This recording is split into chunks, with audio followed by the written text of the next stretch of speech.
মমতা কতদিন মুখ্যমন্ত্রী থাকবেন?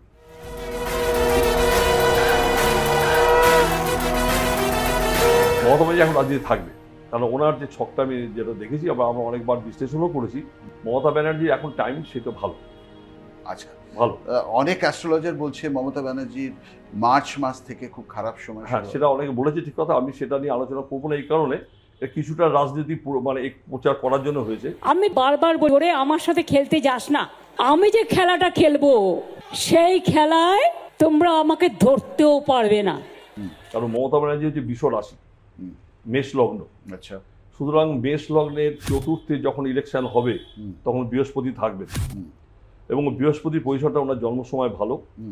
সেই কারণে আমি মনে হয় মমতা ব্যানার্জির একটু চাপ থাকবে, এই কারণে যে লগ্নের দ্বাদশে এখন শনি বসে আছে। আচ্ছা, এই শনি দ্বাদশে থাকার জন্য, শনি যেহেতু ওনার দশমপতি একাদশপতি, কিছু চাপ থাকবে। চাপ থাকলেও উনি রাজনীতি হেরে যাবেন না, এবং রাজনীতি আবার পুনরায় মুখ্যমন্ত্রী হওয়ার সুযোগ উনি পাবেন।